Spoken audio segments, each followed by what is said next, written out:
Hola, hoy vamos a ver qué es esto de la temperatura de color, un concepto importante cuando hablamos de luz y que normalmente va ligado al de balance de blancos. Probablemente si estás ahora viendo este tutorial es porque son cosas que no tienes demasiado claras, así que vamos allá. La temperatura de color de una fuente de luz se define comparando su color dentro del espectro luminoso con el de la luz que emitiera un cuerpo negro teórico calentado a una temperatura determinada. Vale, ahora para que nos entendamos, la temperatura de color no es otra cosa que el color de la luz. La luz tiene una composición espectral y según sea esta diremos que tiene una temperatura de color o otra, es decir, unas luces serán más cálidas y otras serán más frías.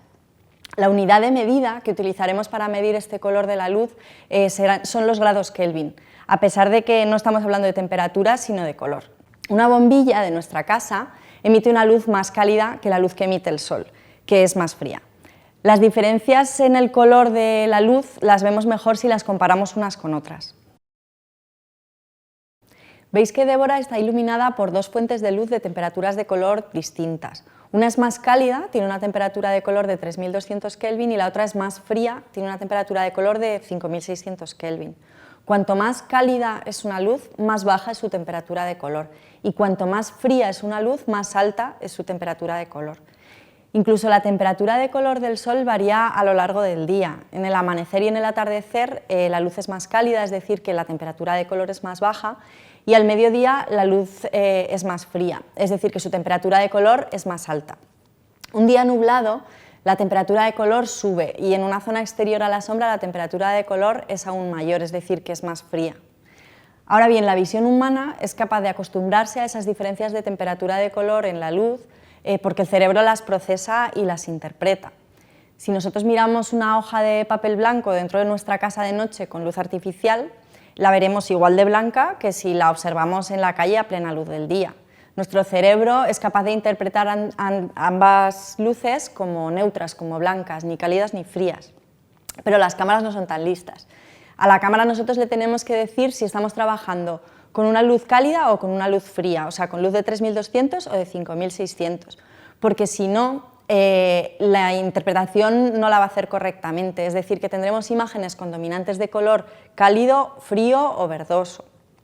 En base a esto hacemos dos grandes grupos de fuentes de luz en cuanto a su temperatura de color, las fuentes de luz cálidas y las fuentes de luz frías, básicamente las de 3200 y las de 5600.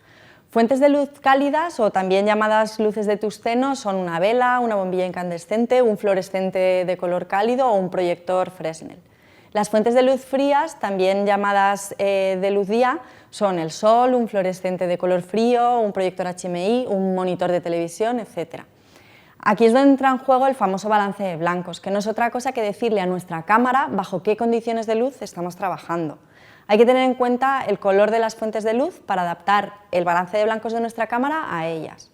En las cámaras, el balance de blancos de luz día se simboliza con un sol y el balance de blancos de tungsteno se simboliza con un simbolito de una bombilla. Si nosotros estamos trabajando con una fuente de luz fría y ponemos el balance de blancos en luz fría, la imagen aparecerá neutra.